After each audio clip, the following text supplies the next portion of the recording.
예, 근데 우리나라에서 제일 특권을 만들어내고 불공정한 데가 되게 정치권입니다. 근데 정치하는 세 분들이 저렇게 공정을 외치고 있으니 딱하군요. 저는 법치와 자유를 공정의 기본 가치라고 봅니다. 지금 남경필 지사께서는 공유라 그랬는데요. 공유라는 말 속에는 남의 것을 빼앗겠다는 무슨 그런 뜻이 있나요? 그건 아니겠죠. 신뢰라고 하셨는데요. 신뢰라고 하는 것은 공정의 결과이지 신뢰가 있어야 공정이 되는 것은 아닙니다. 신뢰를 만들어내고 공정한 결과를 만들어내려면 법치와 개인의 자유가 제한받지 않아야 됩니다. 지금 노회찬 의원께서는 이게 나라냐고 얘기하셨는데요. 이게 나라냐는 노래 가사를 얘기하시는 것 같은데 그 노래 가사가 누구에 의해서 어떻게 작사된 것인지는 잘 아실 겁니다. 만일에 잘 아신다면 그 노래를 부르기가 어려워집니다. 그래서 저는 정치권이야말로 불공정을 만들어내고 특권을 만들어내는데 놀랍게도 정치권에 계신 세 분은 공정에 대해서 공부가 잘 안 돼 있는 것 같은데요. Justice as fairness로 기본적으로 공정이 정의가 됩니다, 원래. 공정해 한 절차라야 정의가 보장이 된다 이렇게 얘기하죠. 근데 그 공정한 절차를 만들어내려면 정의에 대해서 여러 이론들이 있습니다. 뭐 로버트 노지 같은 자유주의자도 있고 무슨 마이클 샌델 같은 아주 좌파도 있고 또는 비교적 중간 좌파 정도로 존 롤스의 정의론 이런 책들도 있습니다만은 신뢰나 공유라는 것은 결과이지 그 공정의 조건이 아닙니다. 그래서 공정은 다릅니다. 공정이 되려 그러면 법치가 되고 개인의 자유가 보장이 되어야 사회가 공정해지는 것이죠. 네. 그걸 지금 자꾸 우리는 잊어먹고 있는 거예요. 이라든지 자유는 저는 자유경쟁은 우리가 충분히 했다고 생각합니다. 자유경쟁 속에서 잘못된 집중을 어떻게 공정하게 나누느냐 이게 핵심이라고 어떤 봅니다. 집중을 얘기하시는 거죠? 지금 이번에 최순실 게이트에서 나타난 것이 결국 집중의 문제 아닙니까? 경제적 집중을 얘기해 보시죠. 어떤 집중이죠? 그걸 제가 말씀 안 드려도 설명이 필요 없을 것 같습니다. 아닙니다. 우리 사회는 지금 아직도 집중이 모자라다고 생각하시나요? 잘못된 경제 상식들이 굉장히 많고 심지어 강단의 교수들까지 거짓말을 계속 확대 재생산하는 구조로 돼 있어요. 예를 들면 요즘 시중에 유행하는 게 급여 소득자 사이에 1분위, 10분위 소득 격차가 엄청나게 벌어졌다고 걱정하는 주장들이 책으로도 나오고 많습니다. 아마 그런 것들도 의미하실 텐데 여기 우리 5명이 있잖아요. 그렇습니다. 우리 5명이 예를 들어 정규제가 1분이 제일 소득이 작고 우리 노원님이 제일 소득이 많은 순서대로 5명이 있는데 한 명이 새로 일자리를 얻었어요. 그래서 6명이 되었습니다. 이 새로 일자리 들어온 사람은 당연히 급여가 낮죠. 그러면 노원님하고 이 새로 들어온 일자리의 격차는 굉장히 벌어집니다. 그런 통계를 가지고 마치 원래 1분이었던 사람이 가난해진 것처럼 속임수가 굉장히 많습니다. 서울대학교 모 교수가 말도 안 되는 통계를 가지고 거짓말을 해서 제가 몇 년 전에 거짓말이라고 명색대학 교수가 그래서 되겠느냐고 했더니 좀 조용해졌어요. 이번에는 고려대학교 모 교수가 나서 가지고 말도 안 되는 주장을 펴면서 온 국민들을 마치 우리 사회가 개판인 것처럼 착각하게 만드는 거짓말 책을 쓰죠. 지금 그런 겁니다. 네. 그 촛불 민심 뒤에는 주사파가 있다는 식으로 또 말씀을 하시니까 공정을 외치면 그 뒤에 주사파가 있는 겁니다. 제가 주사파라는 얘기 안 했는데요. 그 얘기. 이게 나라냐라고 하는 작곡자가 늘 아시면 그 얘기를 못 하겠다고 얘기하니까 바로 주사파라고 자백을 하시는군요. 지금 얘기하신 이게 나라냐라는 구호가 먼저 나왔고 그것이 노래로 만들어진 거예요. 그거는 지금 제가 얘기하고 싶은데요. 그 얘기는 조금 두더라도 지금 말씀하신 바로 그 통계입니다. 그게 지금 전혀 잘못 알고 계신 거예요. 지금 94년에 비해서 쭉 떨어졌다는 거잖아요. 그렇게 알고 계시죠? 통계가 아니고 여론조사 결과입니다. 아닙니다. 그 통계청에서 낸 여론조사 결과가 포함된 통계청 자료거든요. 그런데 그 자체가 완전히 언론들이 거짓말로 쓴 겁니다. 언론에 계시면서 자꾸만 죄송합니다. 그래서 제가 언론에 있어서 죄송한데 94년부터 20년 동안 떨어진 게 아니고요. 94년도부터 2006년까지 엄청나게 떨어졌다가 지금은 2006년부터 2016년까지는 아주 플랫하게 가고 있어요. 그런데 언론들이 쓸 때 94년하고 비교해서 지금 엄청나게 떨어진 것처럼 거짓말을 한 겁니다. 아니, 그게 아닙니다. 2006년, 제가 마지막 통계는 2006년 차하고 비교한 겁니다. 아니, 그 통계를 따 돌아가셔서 아마 비서관을 잘못 정리해 주신 모양인데 제가 직접 정리한 겁니다. 새로 하십시오. 예. 거기 보면요. 이 말이 안 되잖아요. 아니, 이게. 네. 통계를 제대로 못 자, 써야 되는 게 아니, 2006년 지금 네. 들어보세요. 헌법재판소에 네. 박근혜 대통령 잠깐만요. 변호인으로 나온 분하고 같은 얘기하고 있는데 2006년부터 노 의원님하고 아닙니다. 이거 통계를 다 정규필님. 잡아야 됩니다. 2006년부터 2016년까지는 오히려 중간층과 상층부가 조금 늘어났다는 게 실제 통계예요. 아니 뭐 그런데 그 얘기는 다 밝혀보면 다 네, 그거는 사실 좀 확인해 보기로 하고요. 정주필님, 예, 저도 자, 우리 김부겸 하지 의원님 마세요. 중간에 좀 말씀 좀 하시죠. 정주필님, 네. 지금 아니 아까 통계를 네, 가지고 정주필님, 그렇게 아까, 예, 장난을 치면 안 되죠. 상위 10%가 소득의 48%를 가져가고 문제는 하위 50%에게 돌아가는 소득이 지금 6% 내외가 안 된다. 그다음에 자산은 상위 10%가 66%를 가지고 있고 하위 50%가 2% 정도밖에 갖고 있지 못하다. 이렇게 되면 도대체 이 격차를 메꿀 방법이 없으니 국가가 정책적으로 거기에 대해서 지속적인 노력으로 프로그램을 제시해야 된다. 뭐 그런 이야기가 있었기 때문에 저희들이 이야기하는 거고요. 김남영 교수 연구 논문에는 앞부분이 있지만 뒷부분은 아닙니다. 잠깐만요. 이런 형태의 말하자면 부의 집중이 우리나라에 존재한다는 것은 세상이 다 알아요. 세상이 다 아는데 또 그 부의 집중이라는 게 전 세계적으로 보면 그렇게 거악스러운 것이 아니라는 것도 세상이 다 압니다. 그런데 문제는 그 뒷단이에요. 그래서 정부가 개입해야 된다는 거하고는 김남영 교수하고는 별로 상관이 없습니다. 그러니까 그 두 개를 적당히 얼버무려서 얘기하시면 안 돼요. 우리가 이걸 어떻게 그럼 불평등을 어떻게 해결할 겁니까? 경기도지사 자리를 누구하고 공유하십니까? 하고 있습니다. 더불어민주당 출신의 부지사하고 공유하고 있습니다. 권력을 공유하고 지사가 있습니다. 어떻게 부지사하고 권력을 공유합니까? 그러니까 그 생각이 대통령 자리를 공유하시겠어요? 공유해야 됩니다. 그걸 위해서 지금 연정과 협치를 얘기하는 거 아닙니까? 대통령 혼자서 다 하다가 그거를 최순실한테 주다 보니 최순실 사태가 벌어진 거 아닙니까? 그래서 권력은 공유하고 이 검증을 받아야 깨끗해지는 겁니다. 권력은 공유하는 자리가 아니고요. 공유를 하게 되면은 책임을 누가 질 것인지가 불명료해져요. 그 책임도 그래서- 나누면 됩니다. 아니 그러니까 책임 안 지겠다는 얘기하고 비슷해질 수도 있는 아닙니다. 겁니다. 그렇지 그게. 않습니다. 지금 그래서 권력은 경기도에서 그 하고 책임에 있는- 따라서 엄격하게 하는 것이지 적당하게 얼버무릴 것이 아니죠. 그렇지 네. 않습니다. 이건 공유와 투명성 이걸로 해결을 해야죠. 무조건 한 사람이 다 움켜쥐고 내가 카리스마로 가겠다. 이런 시절은 이제 끝났습니다. 네, 이제 정치인들에게 물어보시죠. 네, 잠깐만요. 권력을 공유하실 공유 겁니다. 가지고 싸우니까 탤런트 공유 씨가 아침에 이 토론 보시다가 깜짝 놀라실 것 같습니다. 권력을 공유하는 게 민주주의입니다. 그렇습니다. 예. 그건 뭐- 아니죠. 그건 법에 정해져 있는 그러니까 절차를 지금 의미하는 말씀대로 것이지. 하면 국회의원도 한 명 있으면 되는 거예요. 대통령도 한 명 있으면 되는 그거 거예요. 네. 독재죠. 그러니까 이게 그게 나라냐라고 독재죠. 사람들이 묻는데 이게 대통령은 한 나라다라고 명이고 답하는 건 국회의원은 여러 똑같은 거예요. 명입니다.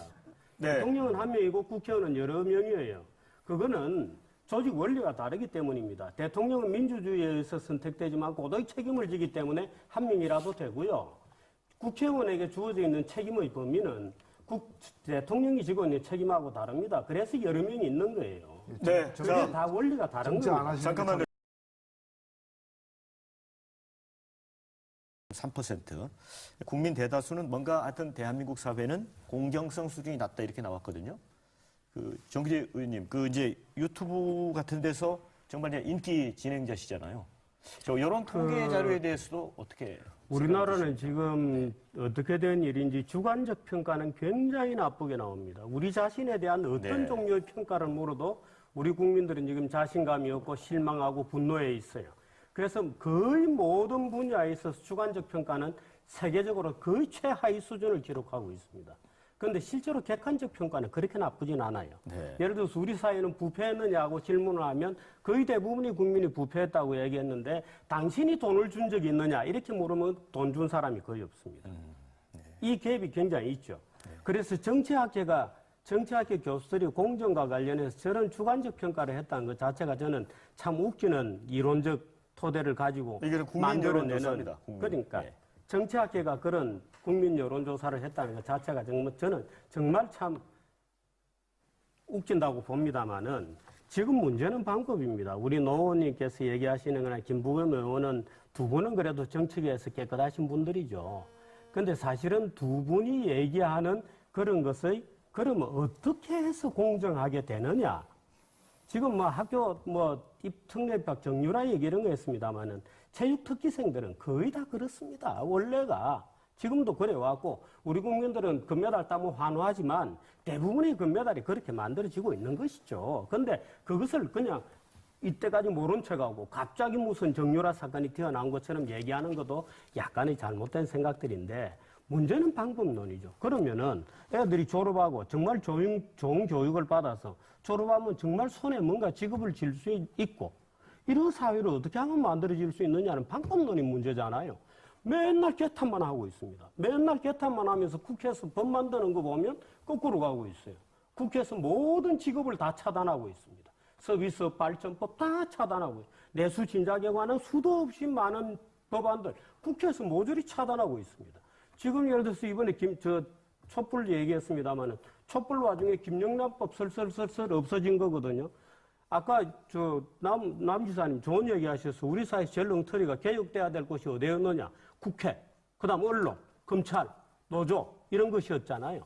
그런데 이번에 보면은 이 4대 세력이 연합해서 대통령을 타도해버렸어요.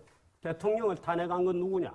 언론이 계속 과장 보도로 엄청나게 부풀리고 검찰은 무소불위의 그야말로 아까 특권이 있다고 했습니다만 무소불위의 권력으로 수사를 해댔겠죠.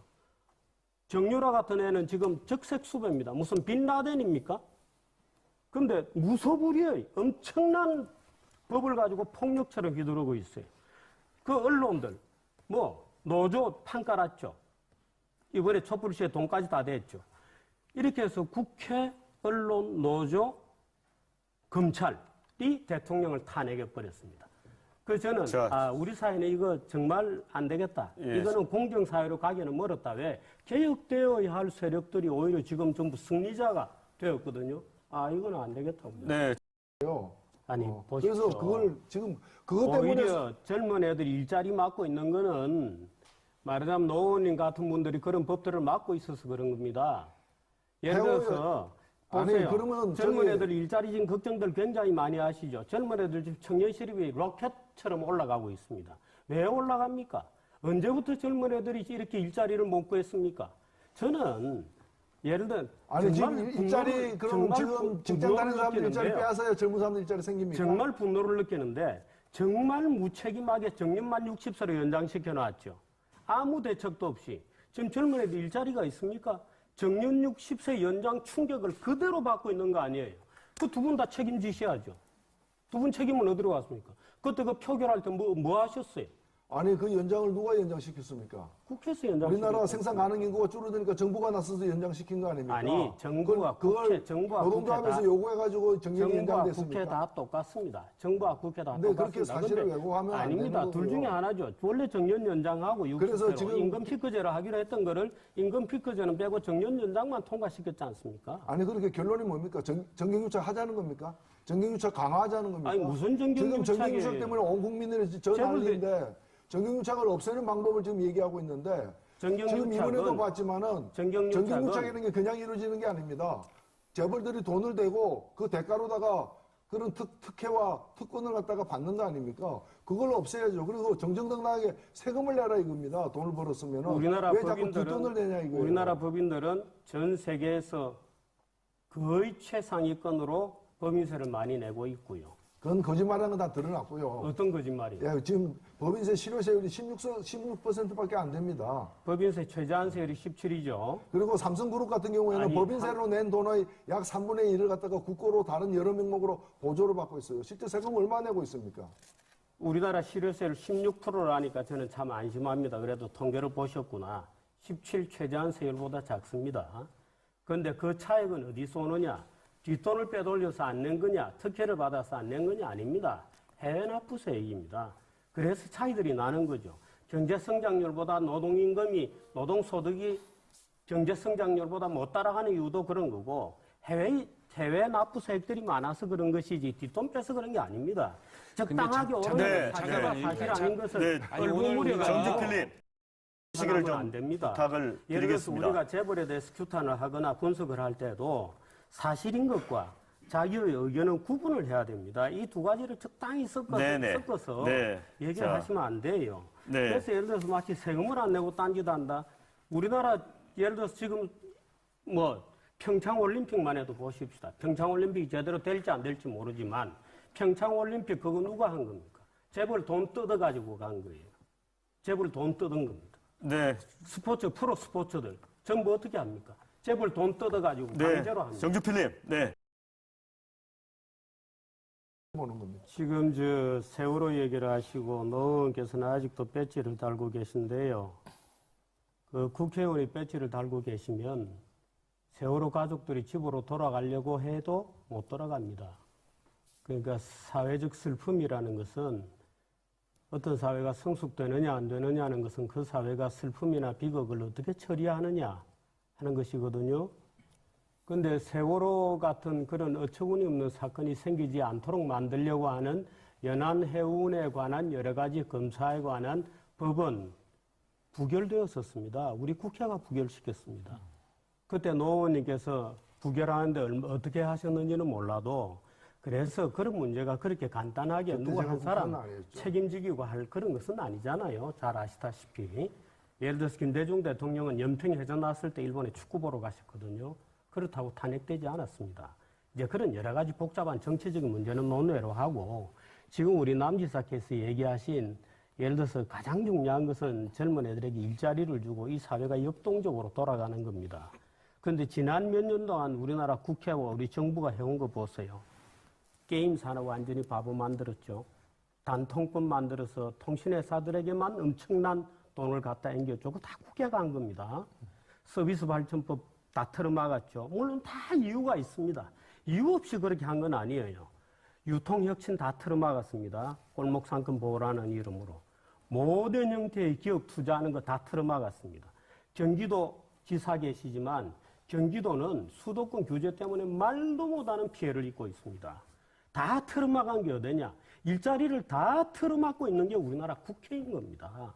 이 사회는 역동적으로 돌아가지 않습니다, 지금. 네. 역동적으로 돌아가야 무슨 저소득층이 돈 벌 기회도 있고 제대로 돌아갈 거 아니에요. 네. 모든 개혁법은 다 국회에서 다 틀어막았습니다. 네. 어떻게 생각하십니까? 어떤 리더십이 필요한지 이상한 정확하게. 토론을 제가 해서 죄송합니다만은 우리나라는 전 세계에서 상속세가 가장 높습니다. 아시죠? 우리 국회는 정말 법을 좋아하시는 분들이어서 뭐 징벌해라, 뭐 세금을 더 때리라는 거 굉장히 좋아해요. 우리나라 상속세가 대기업의 경우에는 50%입니다. 상속세가 50%고 대기업의 경영권이 있는 주식이 되면 30%의 서택스가 붙어서 65%입니다. 세계에서 상속세가 가장 높고 이 상속세를 내고 나면 회사는 고스란히 뺏기게 됩니다. 국가에 헌납하는 거예요. 65%를 떼가지고 국가에 내야 되기 때문에 국가에 헌납하는 거죠. 그래서 굉장히 독특한 상속세를 유지하고 있다. 말하자면 말도 안 되는. 네. 복지주의자들이 좋아하는 스웨덴 같은 데는 상속세 제로입니다. 덴마크도 제로고 제로인 나라가 굉장히 많습니다. 정규필님. 그래서 생기는 문제가 많고 그런 리더십에 문제는 나중에 대해서, 한번 저 토론을 하도록 하고요. 사실 토론거리를 리더십 자꾸 관련해서. 네. 검증되지 않는 얘기를 자꾸 네. 하시니까 제가 할 수 새로운 리더십 관련해서 좀 리더십에 대해서 짤막하게. 얘기 예. 드리면 투표함에서 국부가 나오지 않는다는 사실을 솔직하게 얘기하는 대통령이라야 됩니다. 네.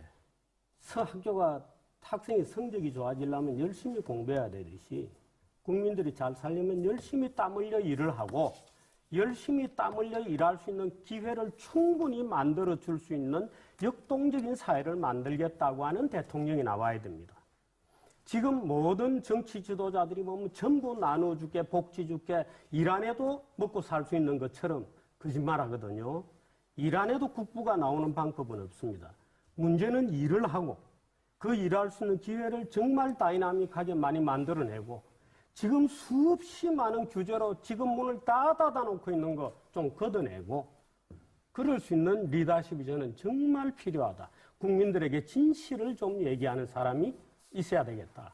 전부 거짓말만 자기가 할 수 없는 걸 전부 하겠다고 얘기해요. 어떻게 자기가 합니까? 네. 국부가 투표하면서 국부가 나옵니까? 아니죠.